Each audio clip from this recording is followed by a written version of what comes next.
जीतन राम मांझी के बयान पर बिहार में सियासी संग्राम मच गया है। चाहे बिहार की सियासत की बात हो, विधानसभा चुनाव की बात हो और उसमें जाति ना आए तो मजा नहीं आता है। बिहार के चुनाव में जाति एक बड़ी बात रही है। तो आपको बताएं, केंद्रीय मंत्री जीतन राम मांझी के एक बयान पर सियासी बवाल मच गया है। मांझी ने आरजेडी अध्यक्ष लालू यादव को लेकर विवादित बयान दिया है। उन्होंने दावा किया है कि लालू यादव की जाति यादव नहीं है।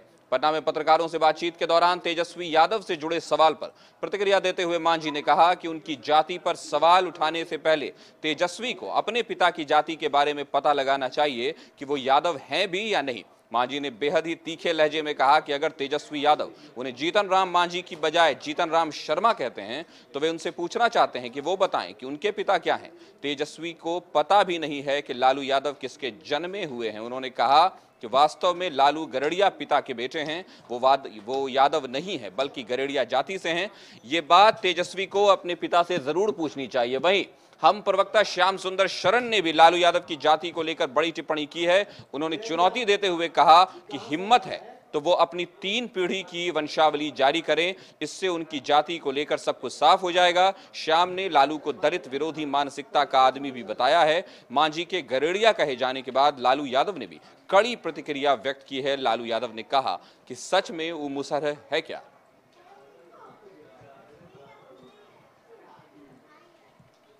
वो लोग नहीं पढ़े हैं, हम तो पढ़ के आए ही हैं। वो पीएचडी है, नेट है, प्रोफेसर है, हम भी ऑनर्स किया है। उनकी डिग्री क्या है वो बतावें, एक चीज़। दूसरी बात, यदि वो शर्मा हमको कहते हैं तो अपने पिताजी के बारे में, तो उनके पिताजी किसके जन्मे हुए हैं? गनेरिया के जन्मे हुए हैं, तो गनेरिया हैं, वो यादव नहीं है। शरीर बूढ़ा होता है, दिमाग बूढ़ा नहीं होता है। नीतीश कुमार हमसे 4 वर्ष छोटे हैं, हम 80 वर्ष के आज हो गए हैं, तो क्या हम रिटायर हो रहे हैं? लालू प्रसाद यादव अपनी पूरी राजनीति में दलित विरोधी मानसिकता के रहे हैं। जब से वो राजनीति में आए, दलितों को अपने पैरों की जूती समझे उन्होंने। और आज प्रधानमंत्री जी ने समाज के सबसे निचले पायदान से आने वाले व्यक्ति श्री जीतन राम मांझी जी को केंद्रीय मंत्री बनाया, तो उनको और ज्यादा बौखलाहट है। और बौखलाहट में वो अंट संट बयान दे रहे हैं। हम तो चैलेंज देते हैं उनको कि आप अपनी वंशावली जारी करिए कि आप सही मायनों में यादव हैं कि आप सही मायनों में गडेरी हैं, पता चल जाएगा। आपके बिहार सरकार में तो जमीन का सर्वे में लोग वंशावली बना रहे हैं, आप भी बनाइए। बिहार में सियासत हो रही हो, बिहार में चुनाव आने वाला हो, मामला बेरोजगारी का हो, मामला स्वास्थ्य का हो, शिक्षा का हो, आखिरकार जाति पहुंची जाती है। इस पर ज्यादा चर्चा के लिए हमारे वरीय सहयोगी आशुतोष जी हमारे साथ हैं। हम लोग बात करेंगे क्या बिहार की राजनीति में आखिरकार मुद्दा जाति ही बन जाती है? अब बड़े बड़े नेता एक दूसरे की जाति पर पलटवार कर रहे हैं। नहीं, बिल्कुल। और आप बैकग्राउंड थोड़ा सा देखिए कि ये शुरुआत कहाँ से हुई थी। नवादा की घटना थी और नवादा की घटना पर तेजस्वी यादव लगातार सरकार को घेर रहे थे कि यहाँ दलित सुरक्षित नहीं है और उनके साथ अत्याचार हो रहा है। और उसके बाद जीतन राम मांझी आगे बढ़कर आए थे, उन्होंने अपने सरकार को डिफेंड किया था और उनका साफ तौर पर आरोप था कि ये जो घटना हुई है नवादा में, इसके पीछे यादव समाज के लोग हैं। और जिसके बाद से कहीं ना कहीं तेजस्वी यादव एग्रेसिव हो गए और उनका एक स्टेटमेंट आया कि जीतन राम मांझी की तरह नहीं, जीतन राम शर्मा की तरह स्टेटमेंट दे रहे हैं। तो स्वाभाविक तौर पर तेजस्वी यादव ने जाति को आधार बनाकर जीतन राम मांझी को घेर लिया और मामला थोड़ा आगे निकल चला। जीतन राम मांझी भी मंझे हुए पॉलिटिशियन हैं, आज के तो पॉलिटिशियन है नहीं, वो जवाब देना जानते हैं। और स्वाभाविक तौर पर ये पूरा मामला जो है वो जातीय आधार पर आ गया है। एक तरफ आप देखेंगे यादवों को प्रोटेक्ट करने के लिए तेजस्वी यादव आए और दूसरी तरफ मांझी आगे आए और उन्होंने साफ तौर पर 2 जातियों को, एक फॉरवर्ड को जो जीतन राम शर्मा के नाम से जब उनको कहा गया, तो एक तो फॉरवर्ड को टारगेट किया तेजस्वी यादव ने, एक उसको डिफेंड कर रहे हैं।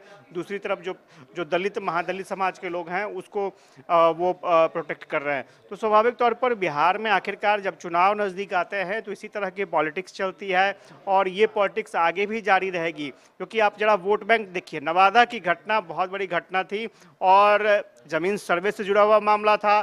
साथ ही साथ अगर उसको और जोड़ दें तो बहुत सारे ऐसे वंचित समाज के लोग हैं जो अभी भी ज़मीन की तलाश में हैं और कहीं कहीं जाकर बसे हैं और वो विवाद भी ज़मीन से जुड़ा हुआ विवाद था। तो ये विवाद आगे जा सकता है और यही वजह है कि जो अपोजिशन पार्टी के जो लोग थे वो इस विवाद को कैश करने की कोशिश कर रहे थे।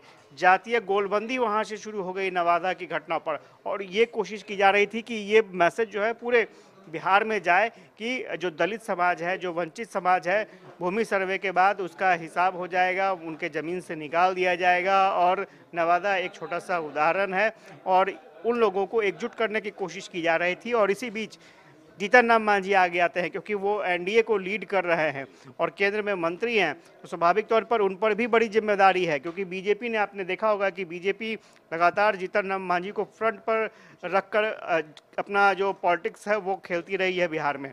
तो जीतन राम मांझी लीड कर रहे थे और उन्होंने डिफेंड किया, अपने मुताबिक डिफेंड किया।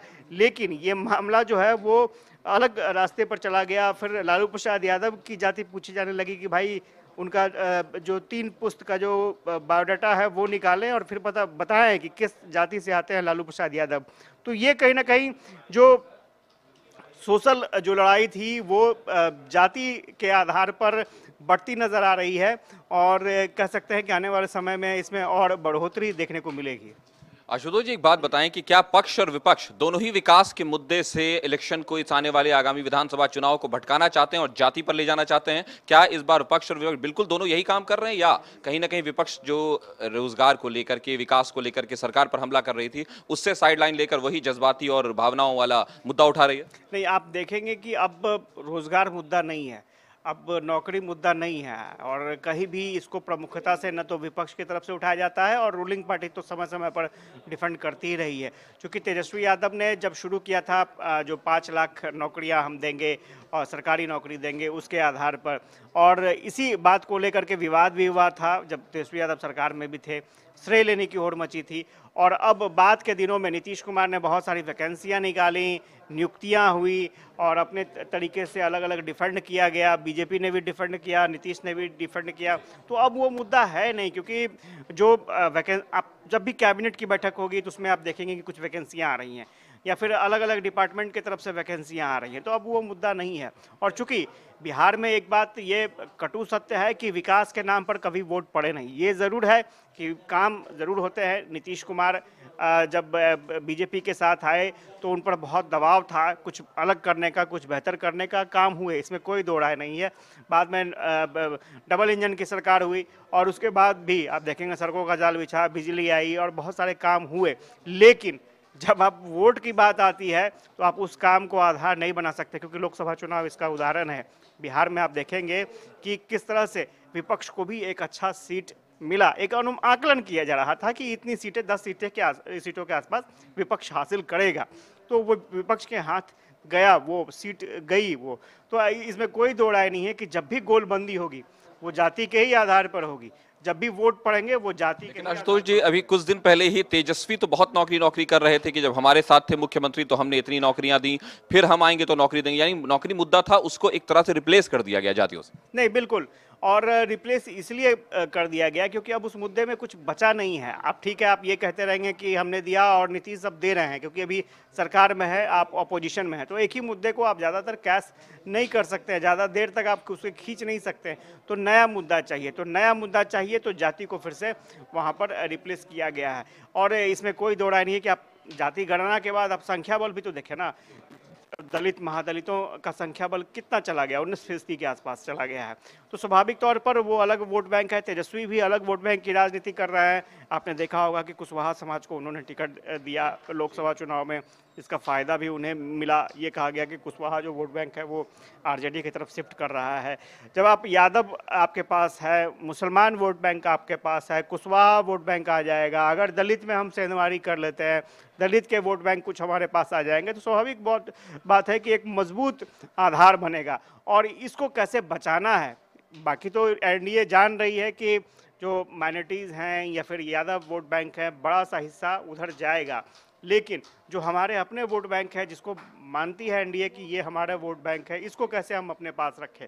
तो जीतन राम मांझी जैसे नेता जो है वो बड़े एलिमेंट है उन वोट बैंक को रोकने के लिए। तो स्वाभाविक तौर पर अपना अपना हिस्सा सबका बटा हुआ है और नीतीश कुमार जो 225 का टारगेट लेकर चल रहे हैं, जेडीयू ने जो टारगेट लिया है 2025 और 225 का जो टारगेट लिया है, तो ये जातीय गोलबंदी के आधार पर, क्योंकि 2010 की आप देखेंगे तो जो सीटें आई थी 22 सीटें आई थी वो इसी आधार पर डिवाइड थी, इसी आधार पर कैलकुलेट की गई थी और उसी आधार पर लेकर के अब जेडीयू जो है वो जाने की तैयारी कर रही है या फिर एनडीए जाने की तैयारी कर रही है।